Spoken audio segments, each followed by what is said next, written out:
Buenas y bienvenidos a una nueva entrega del podcast de pasateoeléctrico.es. Con ustedes David Montero y como siempre me acompaña Miguel Miñán. Buenas, Miguel. Muy buenas, David, muy buenas a todos. Episodio número 20.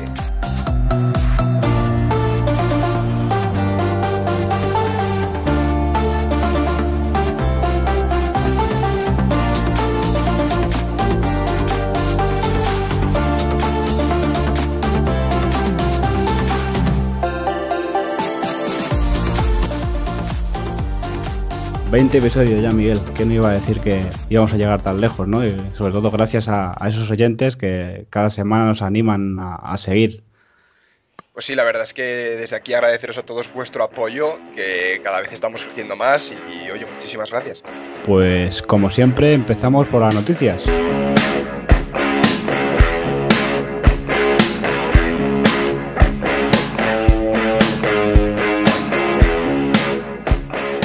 Suecia se suma a los países que han puesto fecha final a la venta de coches diésel y gasolina. En 2030 no se podrán comprar este tipo de vehículos en el país nórdico. Pues otra buena noticia, ¿por qué no? Vamos a decir, siempre y cuando estas fechas sean cada vez menores, significa que algo estamos haciendo bien y sobre todo esos países que ponen esa fecha más próxima, pues sinceramente, pues mejor que el nuestro lo están haciendo. Como ya hemos visto que países como Noruega, que llevan años de ventaja sobre nosotros, en la fecha en la que van a dejar de vender esos coches de combustión es mucho más cercana.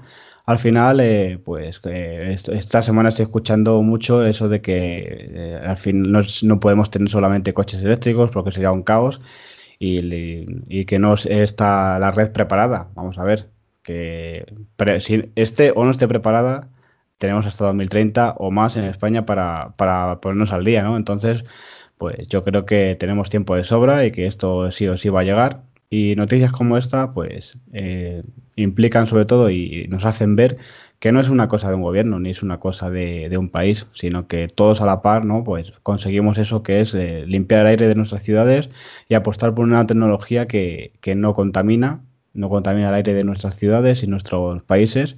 Y al final, pues es una cosa que buena y que todos están mostrando en la misma postura. Y para mí es la postura correcta y lo que nos queda, ¿no? Lo que queda por vivir. Correcto, David, porque al final este tipo de medidas no son, vamos, en mi opinión, no son cuestión de ideologías, ya que al final se reduce a una mera cuestión de salud pública, entonces realmente todos los partidos políticos, digamos, deberían de apoyar este tipo de medidas, porque al final estás jugando con la vida de los ciudadanos y quieras que no, pues medidas como Madrid Central, por ejemplo, lo que van a hacer va a ser reducir la contaminación en áreas que están muy densamente pobladas y que afectan realmente a la salud de la gente.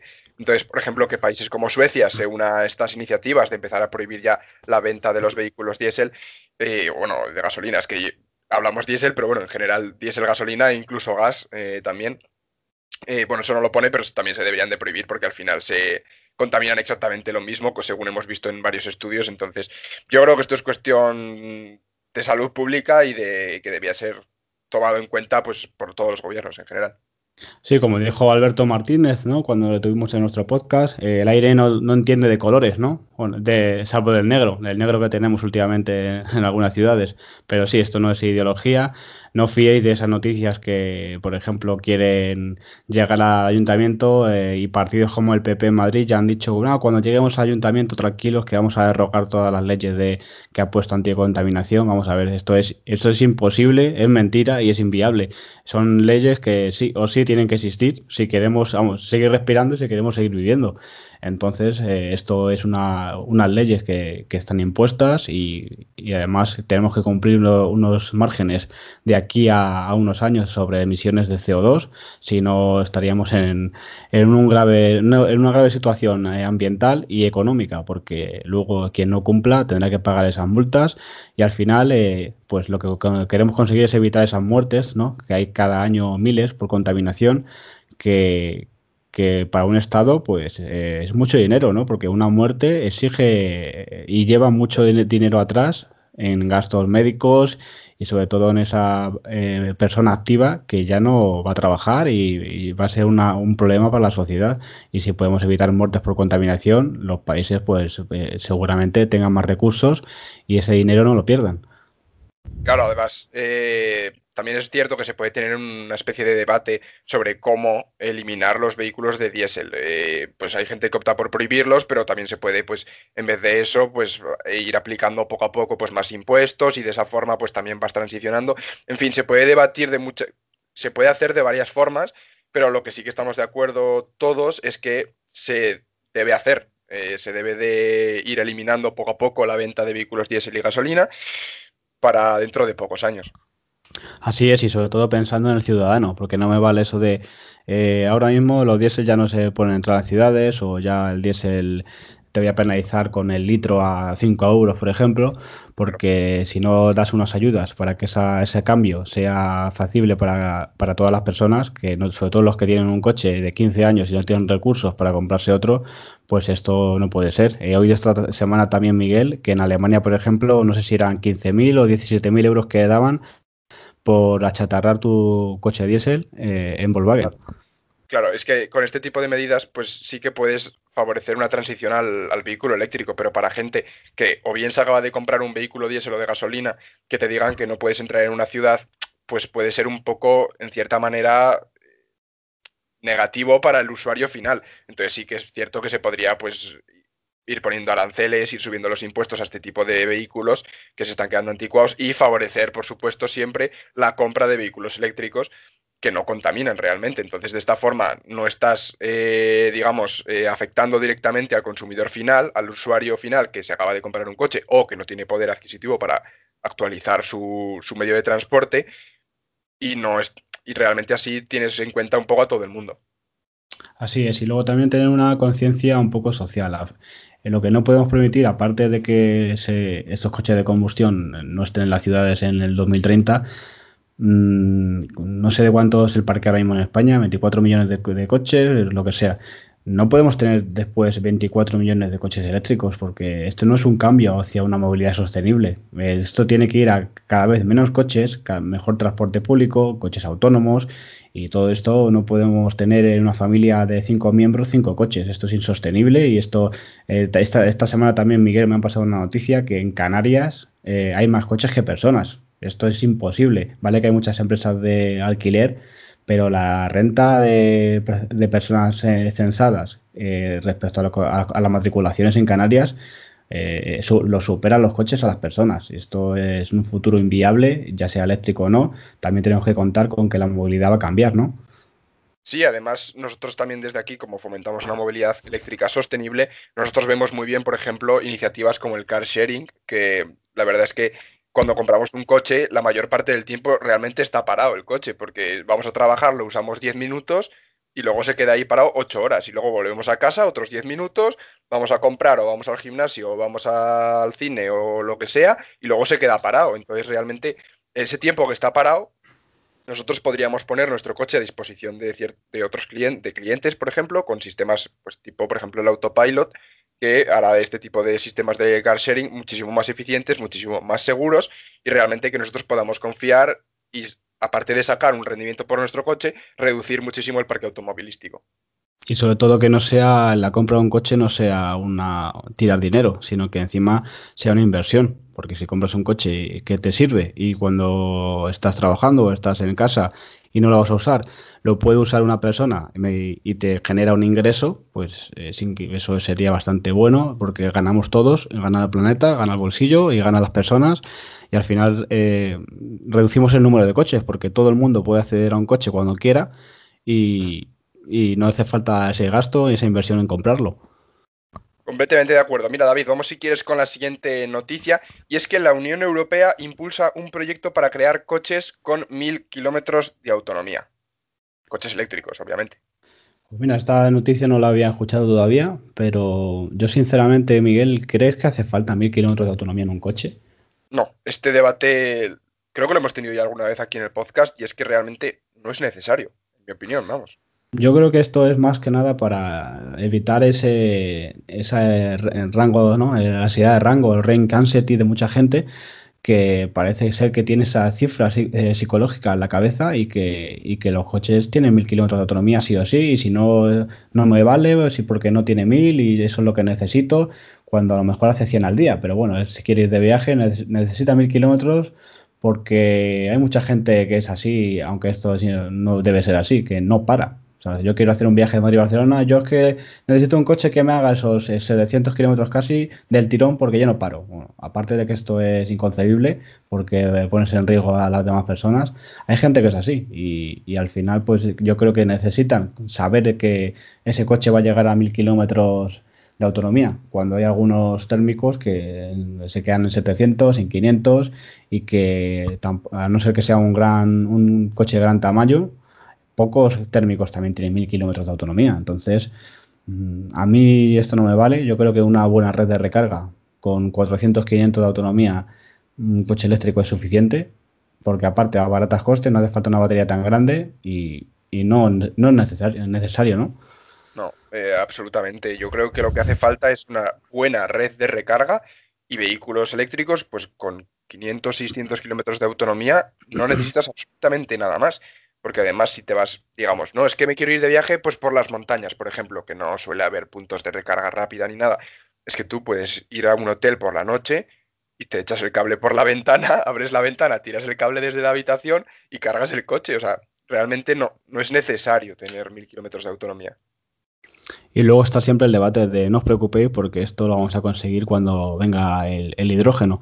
El hidrógeno yo no lo concibo para el transporte de coches, para el transporte ligero. Sí para el transporte marítimo y camiones, creo que ahí tiene un filón y que sería bastante bueno que ese segmento sea de hidrógeno para no tener emisiones, pero tenemos que crear una red de recarga de hidrógeno que no tenemos. Tenemos que, actualmente el hidrógeno se genera en su mayor parte por gas natural, por lo tanto no es una cosa limpia y que no dejamos de tener una central eléctrica debajo de o sea, nuestras casas aparcadas y debajo nuestra con ese gas a presión.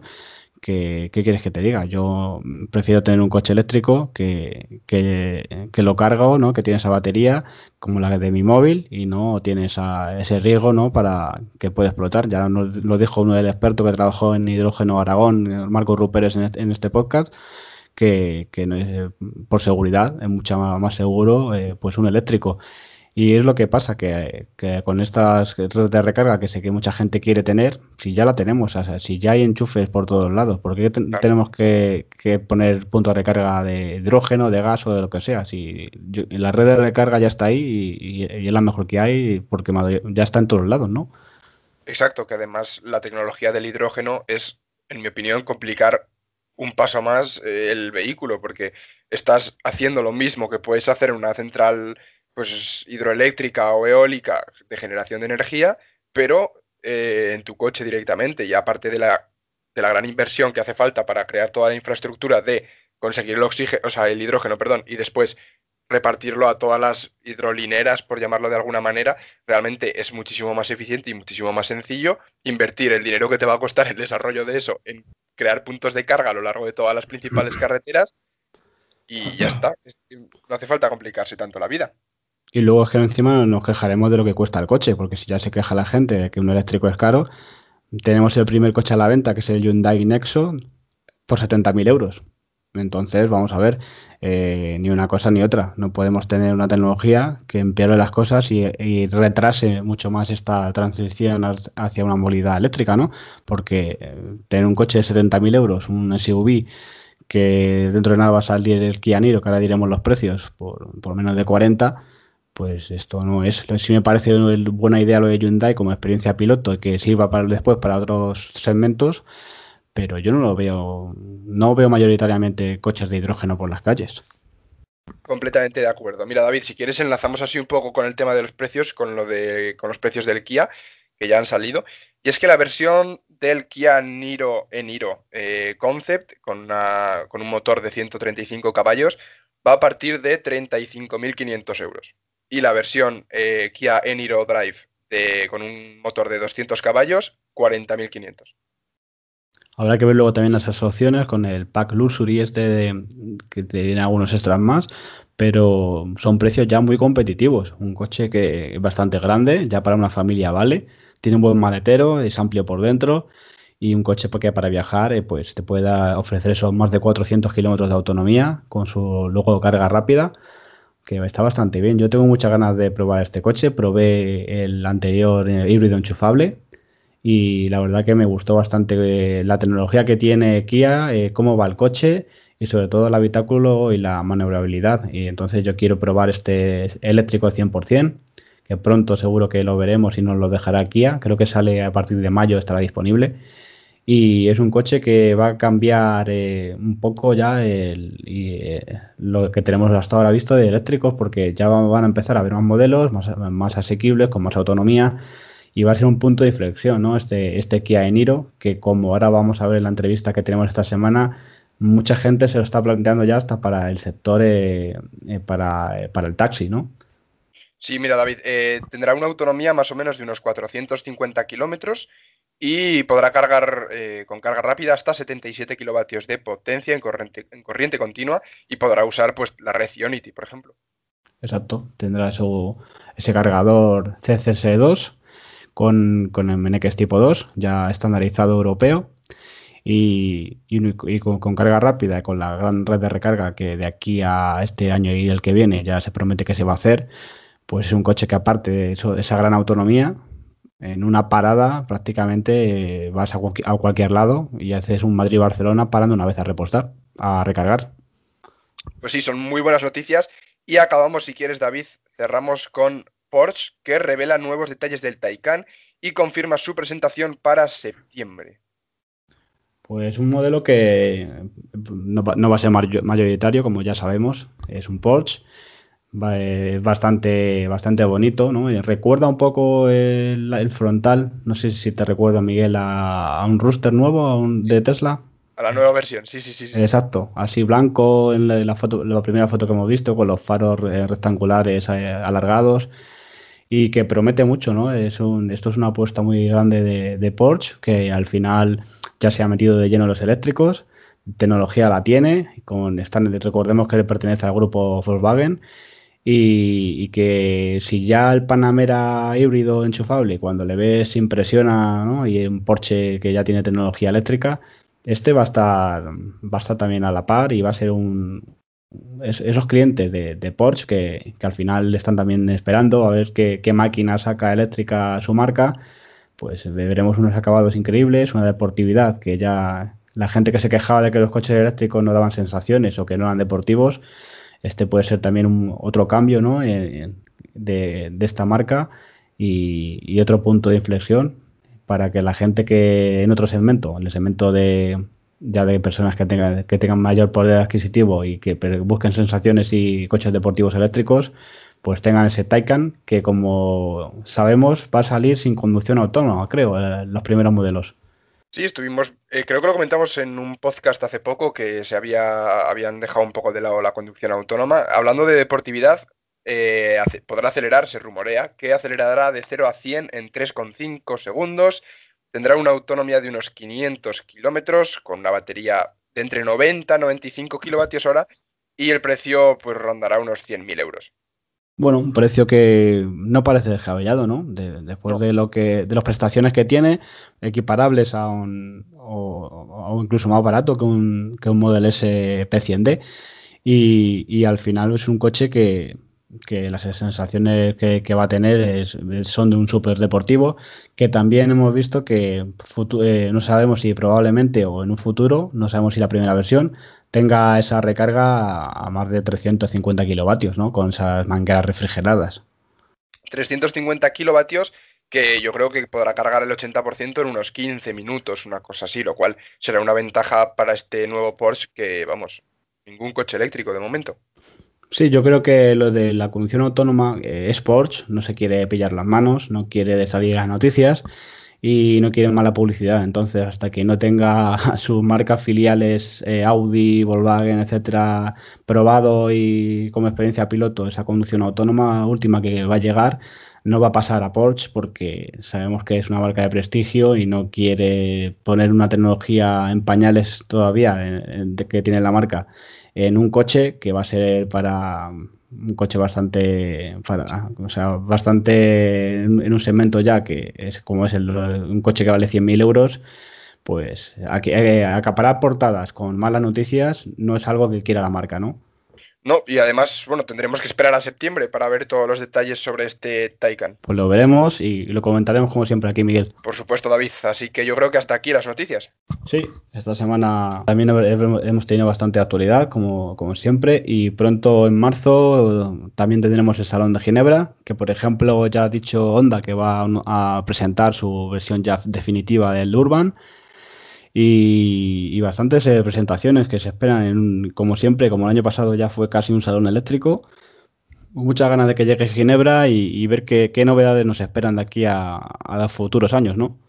Sí, la verdad es que va a ser un salón yo creo que también un poco clave y a ver si las marcas más tradicionales se mojan un poco y presentan alguna que otra sorpresa. Pues sí, vamos a estar muy atentos de, como ya venimos diciendo hace ya tiempo, en este año, porque cada año, y este año y cada año que pase, va a ser cada vez más eléctrico y las presentaciones, pues vamos a tener cada vez más modelos donde elegir y para todos los bolsillos, que no, que es al final lo que quiere la gente, que salga ese León eléctrico, ese Dacia eléctrico. Mucha gente quiere que vengan esas marcas chinas porque las ven una oportunidad, ¿no?, más asequible para que todo el mundo pueda comprarse un coche cero emisiones. Y bueno, pues hemos empezado y pronto veremos que ese coche pues puede ser para todas las personas. Correcto, eso es un poco lo que buscamos aquí, ya no solo ver supercoches deportivos, que también está guay. No nos vamos a engañar, ver un Porsche así súper deportivo eléctrico, pero realmente lo que queremos es que llegue y que sea asequible para todo el mundo, para que esta movilidad eléctrica pues se instaure de una vez. Así es, pues llega la hora de ir con la entrevista de la semana.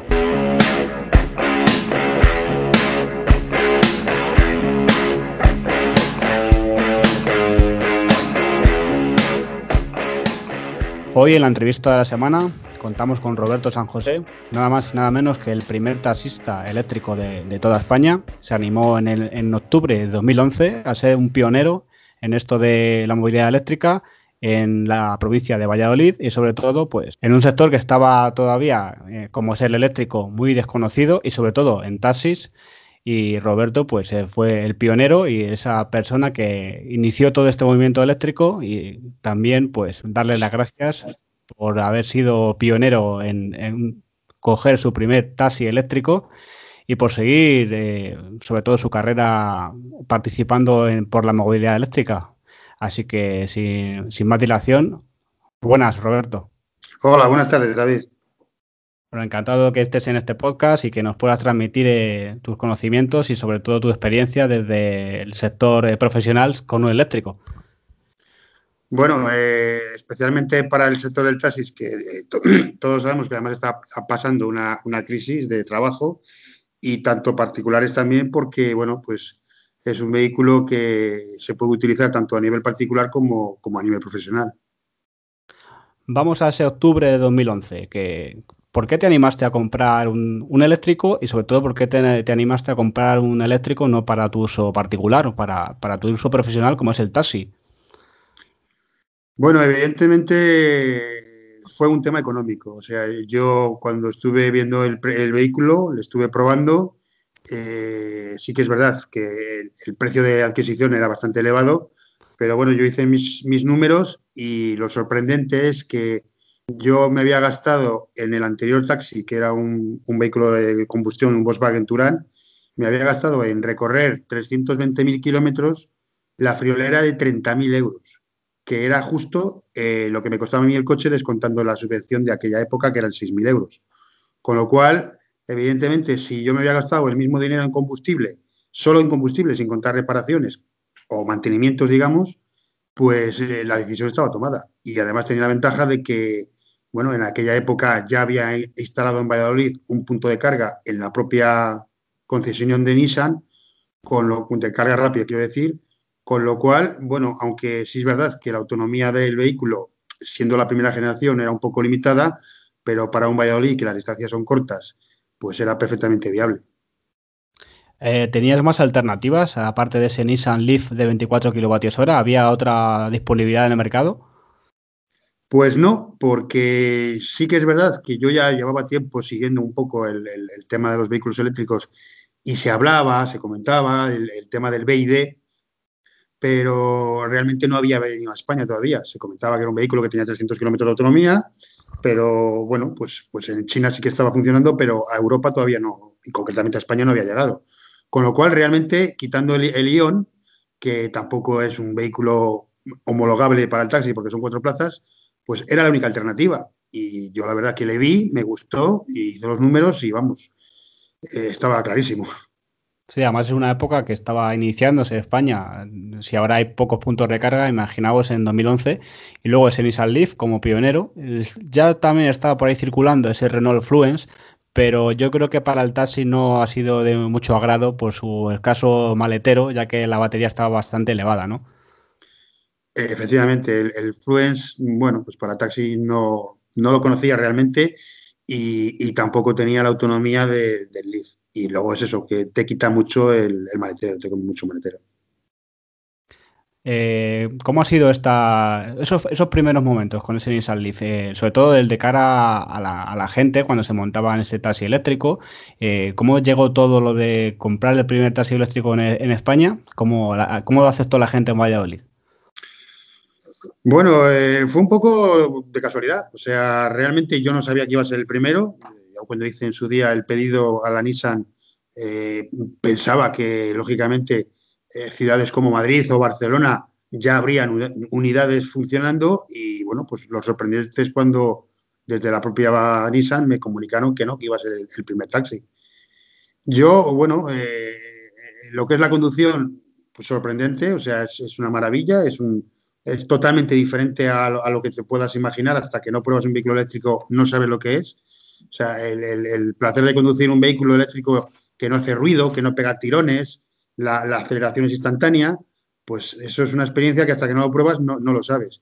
Y luego los clientes, pues claro, también se sorprendían, sobre todo por el ruido, porque claro, tú arrancas y de repente no oír nada, pues era un poco cortado, o sea, se quedaban un poco cortados. Sí que es verdad que la mayoría te decían que si era un Prius, un híbrido, y luego ya con un poco le explicaba la tecnología, pues iban entendiéndolo, pero sí que fue una experiencia, la verdad que sorprendente. ¿Se ha puesto en contacto, tienes relación con la marca al ser el primer taxista eléctrico en España? ¿Tienes buena relación con Nissan? Hombre, evidentemente, estamos hablando de hace 7 años. Todo esto era inicialmente para Nissan como para mí una experiencia nueva. No había eventos, no había promociones y cualquier congreso que había de movilidad, pues bueno, y intervenía Nissan, pues en algunos de ellos sí que he participado. He hecho también alguna que otra ponencia y bueno, y poco a poco yo me introduje en el tema de las redes sociales precisamente por el tema de los vehículos eléctricos, pues para estar un poco al día de la información, de las noticias y también pues para ir subiendo un poco la experiencia del vehículo porque no había ese conocimiento y para ir un poco descubriendo un poco lo que iba dando de sí el vehículo, problemas que podía tener y demás. Llegan los primeros kilómetros con ese Nissan Leaf, las primeras vivencias y sobre todo los primeros buenos momentos con esa frenada regenerativa que tienen los coches eléctricos, el poco gasto de pastillas, neumáticos, pero esto es un caso bastante especial. Cuéntanos, oyentes, Roberto, esas pastillas de freno, ¿cuántos kilómetros tienen? Bueno, la ventaja que tienen los vehículos eléctricos, como bien estás diciendo, es el sistema de frenada generativa que lo que hace es reducir al mínimo la fricción de las pastillas.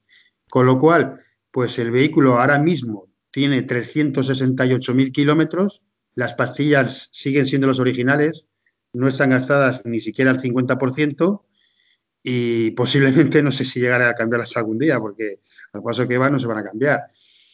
En cuanto al uso, pues fíjate tú, lo que son los neumáticos, por ejemplo, también es verdad que en Valladolid es una ciudad pequeña, no hay grandes distancias y la velocidad media de funcionamiento son, pues eso, 50 kilómetros, 60 kilómetros a la hora. Yo te puedo decir que aprovechando los neumáticos, cambiando los de delante con los de atrás, el máximo que me he llegado a recorrer ha sido con un juego de neumáticos 120.000 kilómetros. O sea, eso es impensable en un vehículo de combustión.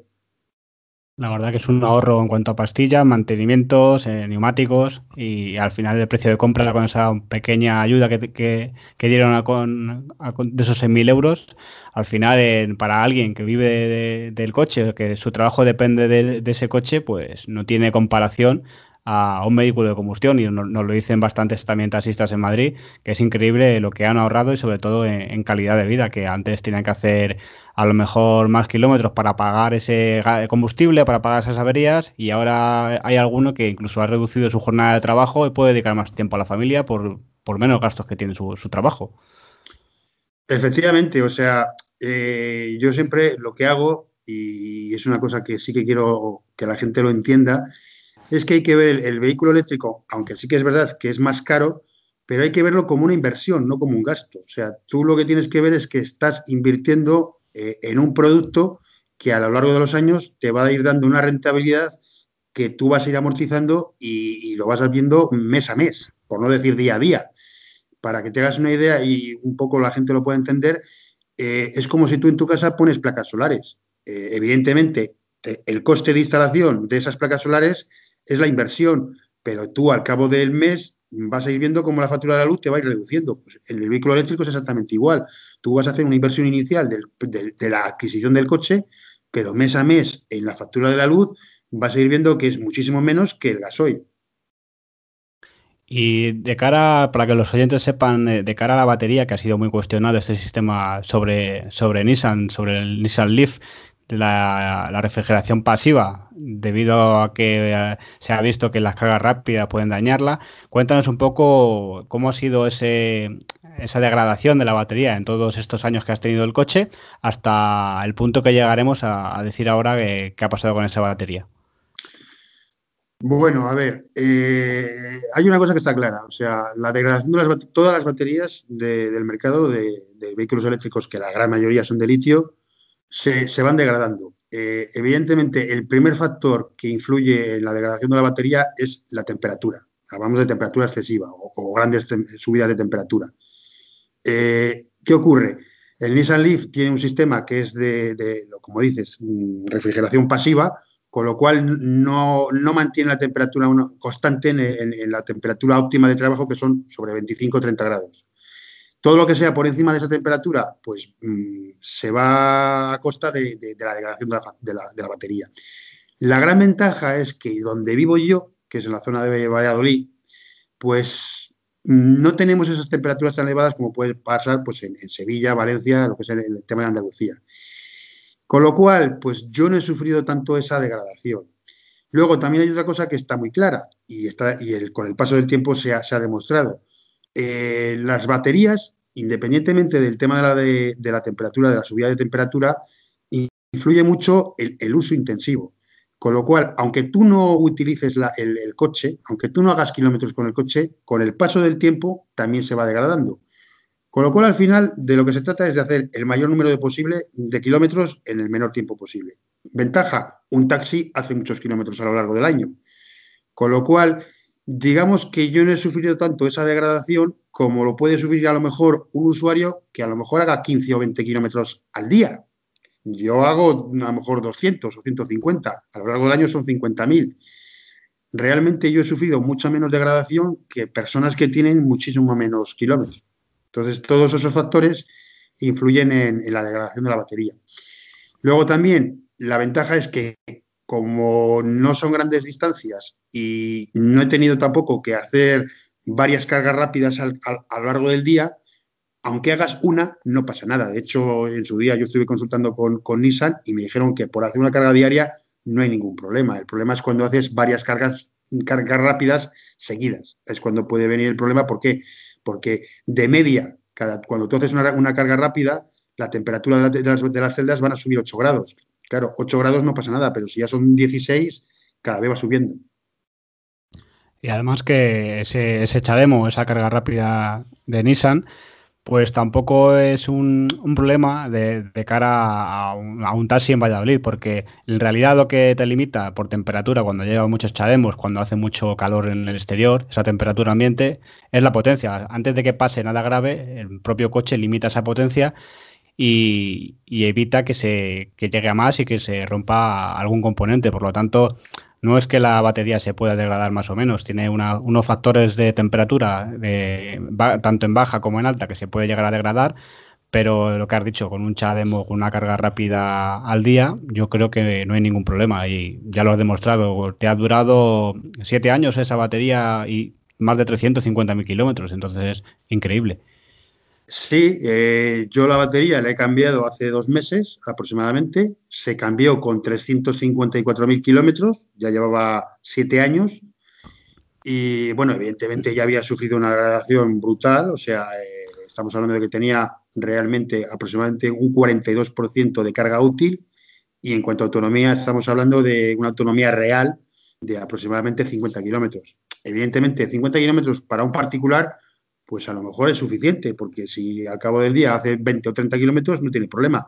Claro, para un taxi no, o sea, con 50 kilómetros era inviable. ¿Por qué? Porque pues yo tenía que estar prácticamente media jornada cargando y media jornada trabajando. Entonces ya era inviable, o sea, realmente ya tenía que cambiar la batería sí o sí. La ventaja, pues claro, yo he cambiado la batería y ahora es como si hubiera estrenado el coche nuevo. Ahora vuelvo otra vez a tener la batería nueva y a volver a hacer, no otros 350.000, porque no voy a estar tantos años con el coche. La idea mía es ese coche dejárselo a mi hijo para dentro de 2 años, pues bueno, ya veremos a ver qué hay en el mercado. Pero vamos, lo que sí que te puedo garantizar y aprovechando esta oportunidad que me das, quiero anunciar perfectamente que yo ya un poco como reto voy a lograr llegar a 500.000 kilómetros con el Leaf y luego se lo dejaré a mi hijo. Pues la verdad que un reto que no es, yo creo que no va a ser muy difícil y se está viendo, esto es un buen marketing para ese coche, para ese Nissan Leaf, un Leaf que su primera batería haga 350.000 kilómetros en un uso profesional encima y que con un cambio de batería lo que has dicho, que al final es como si estrenaras un coche, porque tío, las pastillas de serie, los neumáticos aguantan bastante, el chasis no ha sufrido nada y es un coche que, como dice mucha gente que tiene Tesla, por ejemplo, y le hacen una adaptación de software y dice que estrena coche, pues al final si te vas acostumbrando poco a poco a tener degradación y a tener menos autonomía y de pronto tienes una autonomía de como cuando era el coche nuevo, pues es como tú habías dicho, de estrenar un coche. ¿Has notado una diferencia en cuanto a capacidad o autonomía de cuando compraste el coche a la nueva batería que tienes montada? No, o sea, exactamente es igual que la otra. De hecho, es la misma capacidad, son 24 kilovatios. Lo que sí que puede ser, yo no lo puedo garantizar, pero teóricamente Nissan sacó una versión mejorada de la de 24 kilovatios porque en la primera generación tuvieron problemas con la degradación de la batería precisamente en zonas de Estados Unidos, de California, de Nevada, porque hacía mucho calor y entonces sacaron una versión mejorada que teóricamente tenía una química mejorada. Es lo que llamaban la versión lagarto, porque aguantaba mejor el calor. Yo hasta ahora todavía no he llegado ningún verano, ten en cuenta que la he cambiado hace 2 meses, con lo cual estoy en la época de frío. Y bueno, yo ahora mismo lo que sí que es verdad que la estoy cuidando con el mayor mimo posible, o sea, las cargas que hago son al 80%. Solamente he hecho un par de cargas al 100%, una de ellas pues para equilibrar la batería, las celdas, y otra de ellas porque tuve que hacer hace poco hicimos una quedada en Ventanilla, en la Venta Juanilla en Segovia, y bueno, pues para no quedarme tirado, digamos, o asegurarme que llegaba, pues le hice una carga al 100%. Pero por lo demás, pues lo que es la autonomía en cuanto a la recarga generativa está haciéndola igual que al principio, o sea, perfectamente. Y bueno, todavía es pronto digamos, ver alguna diferencia. La autonomía es bien, las cargas las está haciendo bien, las cargas rápidas perfectamente, en media hora carga al 80%, con lo cual, pues bueno, hasta ahora no he notado ninguna diferencia, digamos, significativa que pueda ver que la batería es peor o demás. Hay mucho miedo en la gente que se está empezando a familiarizar con el coche eléctrico o que lo oye de lejos, qué es eso del coche eléctrico, que oye noticias sobre las baterías, sobre su coste. ¿Se puede decir cuánto fue el coste de ese cambio de batería en el Leaf? A ver, eso es una pregunta que me ha hecho mucha gente, tanto a nivel personal como a nivel de las redes sociales. Yo lo expliqué un poco en un artículo que me hicieron. A ver, yo, por ser un poco pionero en el tema de la movilidad eléctrica con Nissan, bueno, pues Nissan ha tenido una diferencia conmigo y hemos llegado a un acuerdo entre los dos, con lo cual es un precio que no es regalada, pero tampoco es el precio de mercado. Sí que me compensa, evidentemente, pero bueno, pues es un precio que, aunque yo te digo la verdad, aunque yo tuviera que pagar la batería a su precio de mercado, que dependiendo de un poco también del tipo de uso, de cómo esté la batería, no es lo mismo cambiarla con 100.000 kilómetros que cambiarla con 300.000, digamos. Pues vamos a suponer que el precio de mercado son 8 o 9.000 euros. Tú tienes que tener en cuenta que vas a estrenar el coche. O sea, ahora mismo si tú en el mercado te vas con 9.000 euros, ¿qué te vas a comprar? ¿Un Dacia Logan? Entonces, bueno, es un poco ver si te compensa el hacer esa inversión o a lo mejor decir, pues mira, oye, no cambio la batería o cambio de modelo y valoro que Nissan se quede con el coche antiguo. Es un poco personal. No, pero es lo que has dicho. Yo creo que no se puede discutir que Nissan ha obrado bien y sobre todo porque fuiste el pionero y eso no, ese privilegio no puede optar todo el mundo y yo brindo por eso. O sea, es una diferencia que Nissan ha tenido bastante bien y yo creo que lógica. Pero en el caso de, como bien dices, el caso de un cliente normal, alguien que haya comprado un Leaf y haya hecho esos kilómetros, que es difícil porque si no eres un servicio público, pocos Leaf creo que se acerquen a tu kilometraje, pues es increíble que, como hemos visto en coches de combustión, hay coches de combustión en taxi que a los 400, 500.000 o 300.000 se le va el motor y la gente paga esos 6.000, 5.000, 7.000 euros por un motor, pero sigues teniendo cosas anexas como un turbo o sistemas de combustible que siguen siendo viejos y que te pueden se pueden seguir dando problemas. En el caso del Leaf, montas una batería nueva y como bien has dicho, tienes un coche nuevo que por el precio que te ha costado a la calle esa batería, no te puedes comprar otro coche eléctrico similar. Por lo tanto, yo creo que es un buen razonamiento. Exactamente, eso es lo que yo pienso y es lo que un poco también un argumento para no solamente es el coche eléctrico la ventaja de la rentabilidad, sino la segunda vida que tiene. O sea, mm, el precio de compra de un coche no solamente es el precio de cuando tú le compras, tú tienes que ver el precio de compra, el precio de recorrer X kilómetros que tengas pensado hacer con ese coche y luego lo que te va a durar ese coche. No todos los coches pueden gozar de 300, 400, 500.000 kilómetros. Yo, sinceramente, y sobre todo estamos hablando de uso intensivo como taxi, con lo Sí, cual la rentabilidad, vamos, yo creo que está más que demostrada. exactamente. Algo que añadir sobre en estos kilómetros, en estos años con el Nissan Leaf, aparte de una cosa normal como es la degradación de la batería en un coche eléctrico y más de la época en la que estamos hablando, ¿alguna incidencia, alguna avería a señalar más en el coche? Pues realmente debería, no. Tuvo una cosa que, bueno, en su día me lo estuvieron cambiando durante la garantía, el periodo de garantía que eran 2 años, o 100.000 kilómetros, evidentemente los 100.000 kilómetros yo los hice antes. Pero bueno, la primera generación tenía una batería de servicio, hablo de la batería de 12 voltios, muy pequeñita, prácticamente poco más grande que la de una moto. Y yo en su día, pues se lo dije a Nissan, digo, oye, esta batería no sé yo si dará problemas. No, no, no, esto es así porque ya viene de la casa, porque tal. A ver, hay que tener en cuenta que un coche eléctrico no tiene puesta en marcha, con lo cual no necesita grandes amperajes para activarse. Pero ¿qué ocurre? Que un taxi, claro, tiene el taxímetro, tiene la emisora. Luego, como está continuamente funcionando, porque arranca, para, sales de las paradas, hace muchas activaciones del sistema eléctrico, todos esos picos de potencia, ¿qué ocurría? Que la batería de servicio, pues prácticamente cambié tres. Sí que fue en garantía, pero yo, claro, llegó un momento que le dije, oye, esto no es normal, que una batería te dure 3 meses.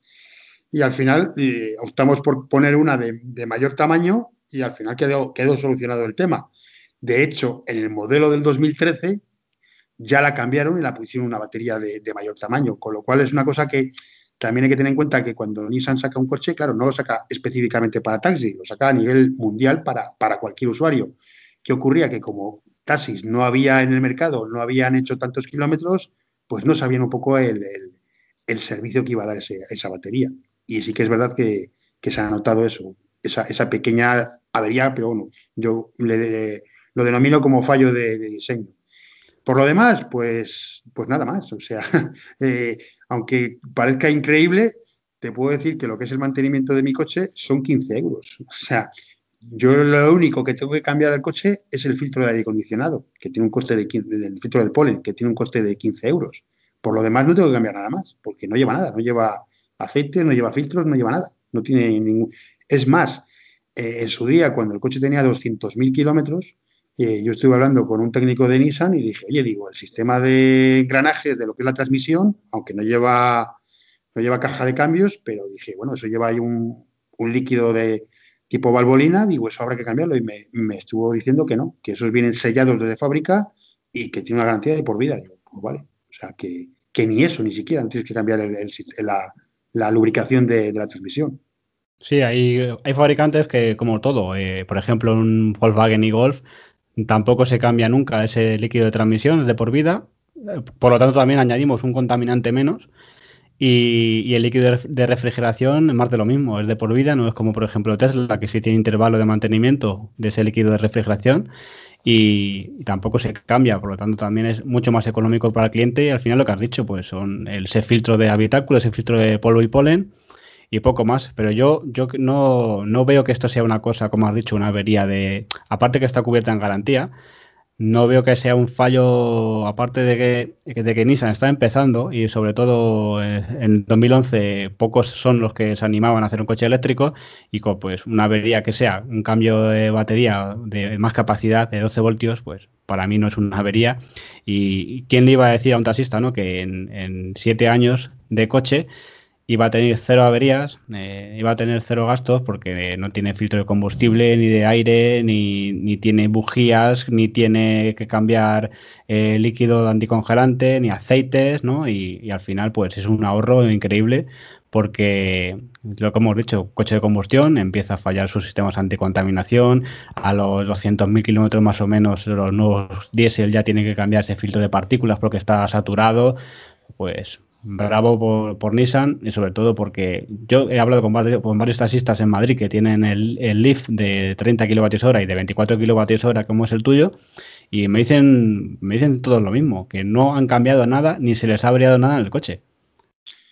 Es que es eso, o sea, la ventaja que tienen los vehículos eléctricos, que eso es otra de las cosas que tampoco la gente valora, porque solamente ven el precio. Dicen, no, es que el coche es muy caro, es que tal.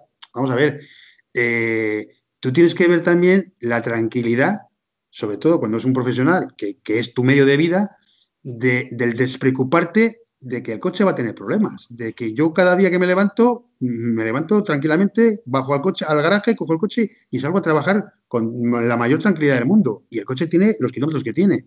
Sin embargo, con un coche de combustión, como por ejemplo yo tenía antes, cualquier ruidito que tuviera raro, ya estabas mosca. Y no te digo nada si sales del coche y ves ahí un charco de aceite o de algo.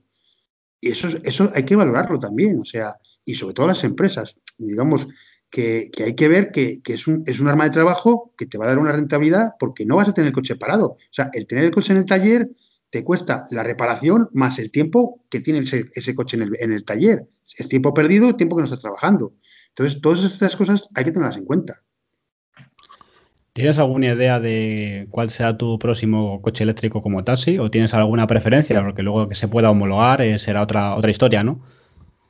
Pues, si te digo sinceramente, si ahora, por ejemplo, hay varios modelos que están a punto de venir al mercado porque están ahí, si yo los voy a cambiar dentro de 2 años, todavía va a ser más difícil. Yo estoy convencido que lo difícil dentro de 2 años va a ser elegir modelo, porque vas a tener tantos que no vas a saber cuál coger, porque al final van a ser tantos tan buenos.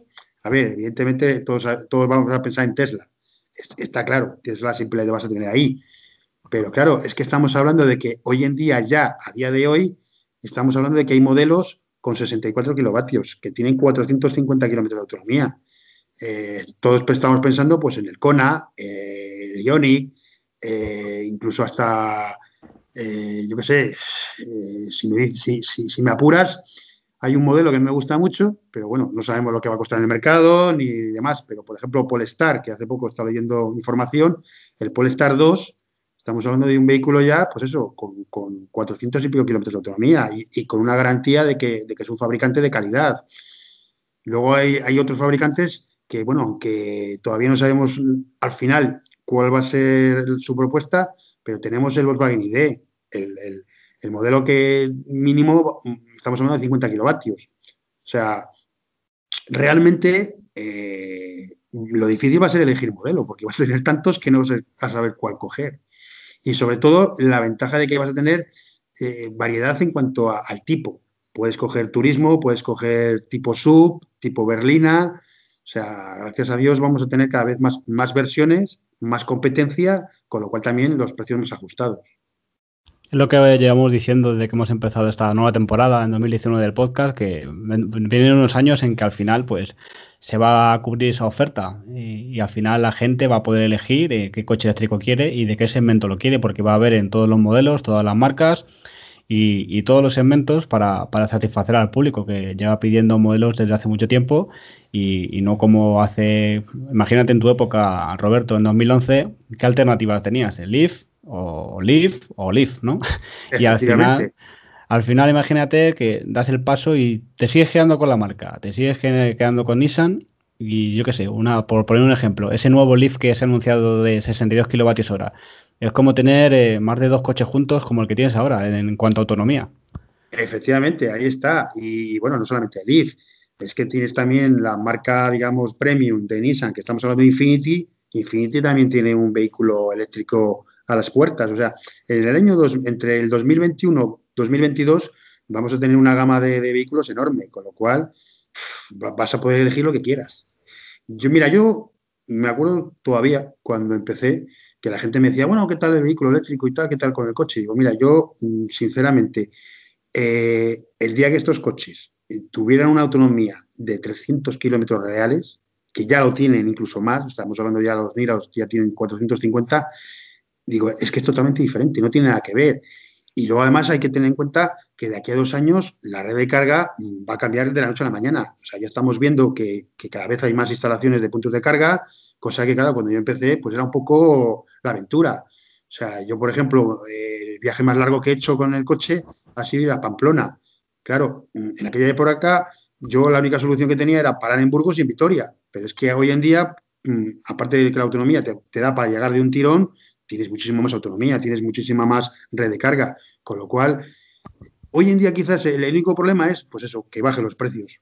Pero en el momento que bajen un poquito los precios, vamos, las ventas se van a disparar. Esto estoy convencido.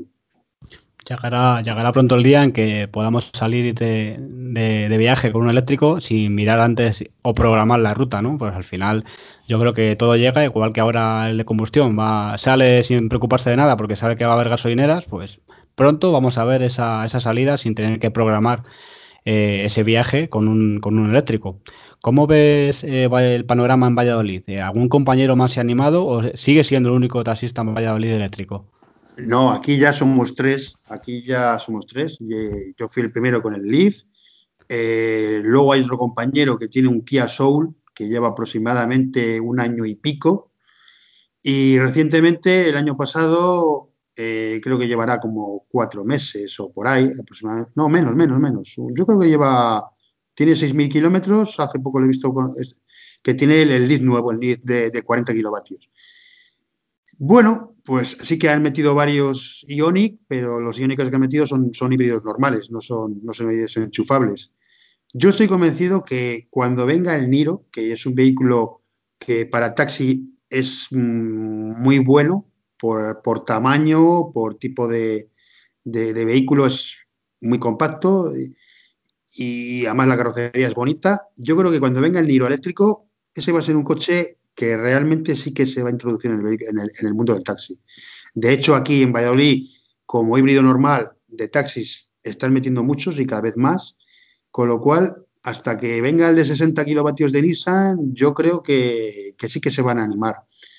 Desgraciadamente, el mundo del taxi es muy particular, son muy reacios, son un poco, diría, cobardes, porque tuvieron en su día, y te lo voy a contar, aunque me imagino que lo sepas, aquí en Valladolid hubo una ayuda a nivel europeo del ayuntamiento de 8.350 euros y desgraciadamente esa convocatoria quedó vacante, o sea, quedó vacía, no hubo ninguno que se apuntó. Y es una lástima, o sea, te estaban dando 8.000 euros por cambiar tu vehículo de combustión por uno eléctrico. Yo espero que cuando venga el Niro eléctrico y con la ayuda que ahora ha salido del plan del gobierno, que tiene más dotación, pues ojalá se animen más compañeros y esto es un poco el boca a boca. En el momento que se vayan animando, pasó también con el Prius. Los Prius al principio también eran muy reacios y hoy en día pues todos sabemos que los Prius pues están vamos, Prius y Auris, los híbridos, están en muchas capitales de España. Pues al final es eso, ¿no?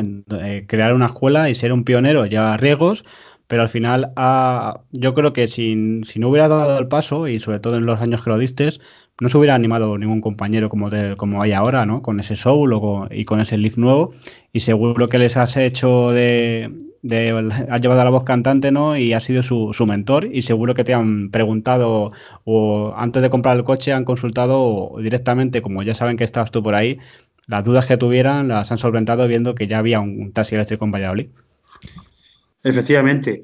De hecho, pues como te he comentado al principio, yo toda la información que puedo lo voy subiendo a las redes sociales para que la gente lo vea. A mí me han llamado no solamente de España, de varias capitales de España, sino de otras partes del mundo, de Argentina, de Chile, pues preguntando pues por qué tal con el coche, qué tal la batería, qué tal esto, qué tal otro, porque bueno, la gente todavía pues es reacia. También, desgraciadamente, hay poca información, tanto en medios de prensa como las propias marcas. O sea, no nos vamos a engañar que todavía las marcas son algunos, desgraciadamente, reacios a ese cambio y cuesta el tener información veraz y información al día de cómo están funcionando los vehículos.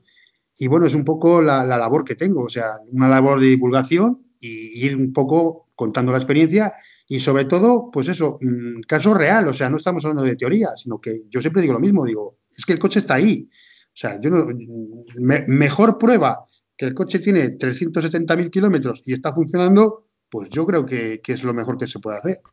Yo creo que esa es la mejor publicidad, sobre todo que es de mentir esos mitos y que el coche eléctrico funciona, ¿no? Hemos visto cómo funciona hasta de coche para un profesional, funciona de taxi, hace más de 300.000 kilómetros, entonces pues yo creo que ya no hay ninguna excusa. Y hemos visto, como Roberto, como has dicho, como vas subiendo esa información siempre en tus redes sociales, que eres muy activo, incluso de cómo está esa capacidad de la batería, temperatura, con esas gráficas que subes. Y la verdad que es muy curioso y que la gente que se quiera, o sea, informar y opte por pasarse a un taxi eléctrico, ahora no es como en tus años, ahora tenemos mucha información y yo creo que no van a ser tan valientes como tú, pero la información está para eso, para ver que las cosas funcionan y que tienes un coche que ha salido estupendo y que sobre todo te ha ahorrado dinero y ha mejorado la calidad del aire de Valladolid, que también hay que decirlo, ¿no? Sí, la calidad de aire y la calidad de vida también, porque sobre todo es eso. O sea, digamos que trabajas, yo de verdad, que la gente cuando me pregunta, pues es que es así. O sea, yo tengo la ventaja de que me gusta mi trabajo y además lo hago con un coche que para mí es una gozada. O sea, realmente, mira, yo hace poco estuve viendo un vídeo de unos compañeros de Barcelona que tienen unos Tesla de taxi y me decía eso, dice, es que a mí me da pena bajarme del coche. Y digo, en cierta manera es así, o sea, te gusta tanto, disfrutas tanto, bueno, es totalmente diferente, de verdad. La ventaja de los vehículos eléctricos es que te cambian el chip, o sea, trabajas de otra manera, conduces de otra manera, no tienes esa digamos, experiencia de decir, quiero llegar a lo antes posible a hacer el mayor número de carreras. No, o sea, yo sé que tengo un número de carreras con la batería y bueno, yo conduzco mucho más tranquilo, voy más relajado, otros conducen más rápido, pues allá cada uno, ¿no? Pero que te cambia el chip, de verdad. La vida la ves de otra manera, disfrutas de otra manera.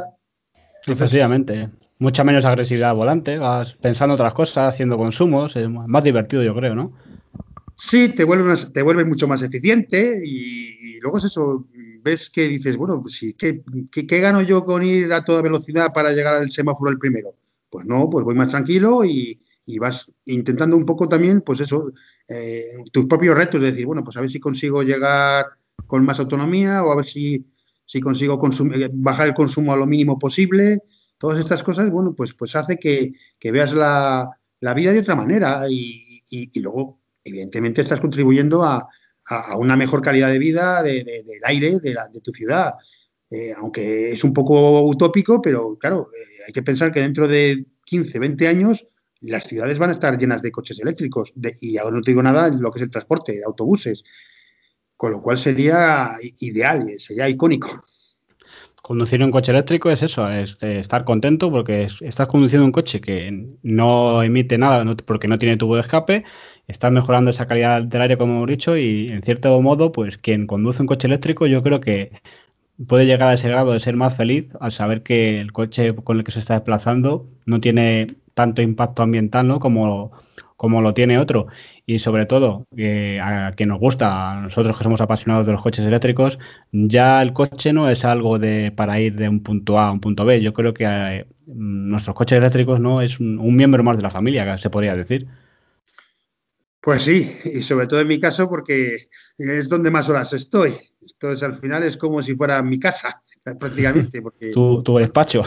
sí, bueno, mi despacho es mi oficina, yo realmente es donde estoy ahí el montón, la mayoría de las horas, prácticamente cuando vengo a casa vengo a dormir y a comer, poco más. Pero, vamos, no me arrepiento ni muchísimo menos, todo lo contrario, estoy contentísimo. Volvería a hacer la misma compra, la gente me lo dice y diga, yo, vamos, si tuviera dinero, vamos, es que me había comprado tres, no uno para cada uno.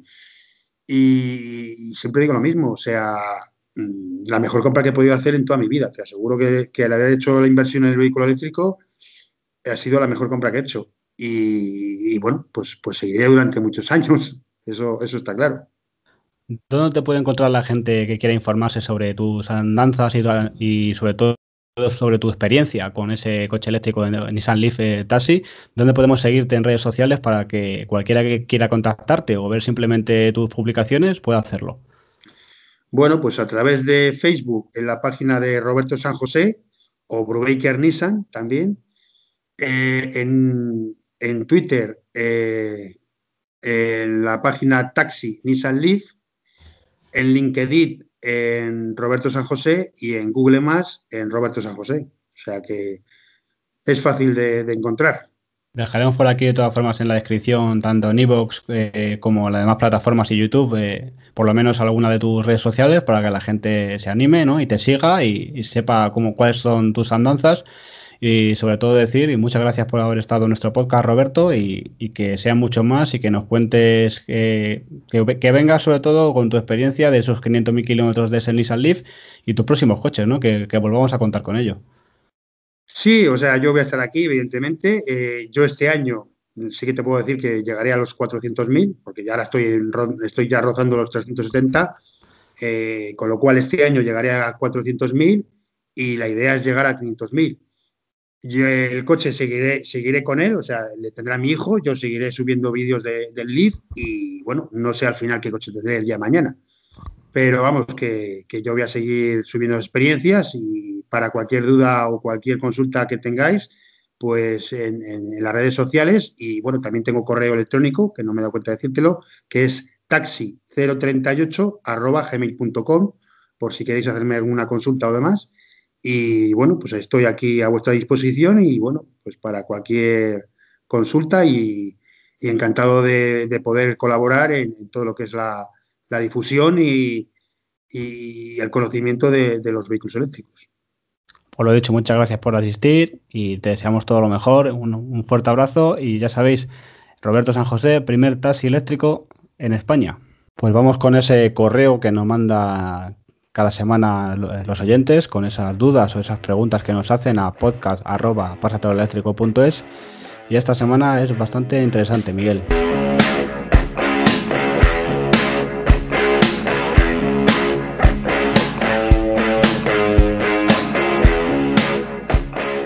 Pues sí, mira, David, nos escribe Raúl Martín y nos pregunta que, si actualmente una parte muy importante del precio que pagamos por los carburantes son impuestos, ¿cómo van a compensar los gobiernos dicha pérdida de ingresos cuando aumente el número de coches eléctricos y baje, obviamente, el consumo de carburantes? ¿Subirán el precio de la luz y lo pagará todo el mundo o discriminarán cuando dicha energía se utilice en cargar vehículos eléctricos? ¿Qué hacen en otros países? Pues la verdad que en la luz ya pagamos impuestos de por sí. O sea, ya hay impuestos igual que en los carburantes, sí que son menores. No es tanto el porcentaje de carburante, que al final de cada litro la mínima parte es lo que pagas en combustible y lo demás son impuestos. Pero ya tenemos en la electricidad un impuesto del Estado y un impuesto de distribución y de todo. Que yo siempre lo he dicho, el mejor momento para comprar un coche eléctrico por sus ayudas y por sus ventajas es ahora mismo, porque el futuro nadie sabe cómo va a ser y que va a subir la luz, hombre, yo estoy seguro de que algo puede subir, pero date cuenta que si sube la luz en cargar un coche, ya sea en casa o en un cargador fuera, al final lo vamos a pagar todos. ¿Y por qué una persona que no tiene coche tiene que pagar más luz en su casa? Esto, si yo no tengo coche ahora no pago más gasolina porque yo no tengo coche. Entonces esto no puede ser así. Va a subir la luz, pero va a subir la luz a una cosa que marque el Estado, que va a ser lo mínimo. Y yo siempre me he preguntado esto, si sube la luz, ¿cómo subirá el carburante, no? Porque si la luz sube porque tiene que subir los impuestos porque hay más coches eléctricos y hay que generar más electricidad, lo que va a pasar con los carburantes es que cada vez cuesta más sacar esos carburantes porque el petróleo, la verdad que la extracción cada vez está peor y hace que incremente ese precio y porque escasea más y luego aparte que le meterán bastantes impuestos para que la gente no compre ya coches contaminantes. Entonces, daos cuenta que si la luz sube, el combustible fósil va a subir el doble y al final esto es lo que va a pasar. ¿Cuánto va a subir o qué va a pasar? Todavía no lo sabemos, es una cuestión de futuro. Voy a hablar con una persona que tengo bastante contacto con Endesa y puedo hacerles la pregunta por si tienen algún encaminado, algún plan de futuro sobre esto. Pero yo creo que la luz subirá, pues a lo mejor un poco, pero esto no es ni meter miedo ni nada de eso, sino que si la luz sube, cuidado quien tenga un coche de combustible porque cómo va a subir también, ¿eh? Además, la luz realmente si sube tampoco puede subir mucho más y que pase de costar cargar, por ejemplo, 100 kilómetros en tu casa de 1 euro más o menos a 1,10, 1,20, 1,30, realmente la diferencia no es mucha. Así, o incluso 2 euros. ¿No? Ponle el doble. Comparado con lo que cuesta ahora uno de gasolina o con lo que va a costar uno de gasolina dentro de unos años, por lo que comentas, David, de que realmente si la gente deja de consumirlo y cada vez va a ser más difícil extraerlo porque los combustibles fósiles son limitados, pues es que sale ganando el vehículo eléctrico. Y no caigamos en la trampa, es que esta semana he escuchado, por ejemplo, ¿no veis que si al final compraban más coches eléctricos y la gente no consume petróleo con todos esos países que viven de ello y tal, lo van a abaratar ese combustible para que la gente siga comprando coches de combustible porque pueda estar incluso más barato que la luz? No, esto no va a ser posible porque el combustible, el petróleo hay que sacarlo debajo de la tierra, cada vez va a llevar más impuestos y cada vez los gobiernos lo van a penalizar más. Y esto no va a ser así. No van a bajar el combustible como a precios de electricidad, ¿no? Que no nos engañemos. No, porque realmente es inviable y por mucho que lo bajaran, por mucho que bajaran los impuestos, es que el coste de extracción y de transformarlo en gasolina y demás va a seguir aumentando. Entonces van a ser equivalentes. Así es. Entonces, vamos a quedarnos con esto. Yo voy a intentar hacer esa consulta para ver si tienen alguna información al respecto a día de hoy. Pero quedaos con eso, que si la luz sube, ¿cómo subirá el combustible? Totalmente de acuerdo, David. Bueno, pues hasta aquí otro capítulo más, otra semana más del podcast de Pásate a lo eléctrico, Miguel. Pues sí, David, muchísimas gracias a todos por escucharnos y nos vemos la semana que viene. Bueno, nos escuchamos la semana que viene. Nos escuchamos la semana que viene con una persona ya confirmada, que la verdad que tengo muchas ganas de esa entrevista, Miguel, tú que sabes quién va a ser. Sí, pero no lo vamos a decir como siempre, todas las semanas os dejamos con ese gusanillo a la espera del siguiente sábado. Así es, vamos a hacer un poco de spoiler y decir que tanto Miguel como yo la siguen y con eso yo creo que hemos dado alguna pista, ¿no? Sí, pero hasta ahí. Os podéis meter en Twitter y empezar a buscar contactos comunes, pero bueno. Pues nada, como siempre, un saludo, David Montero y Miguel Millán y pásate al eléctrico. ¡Au!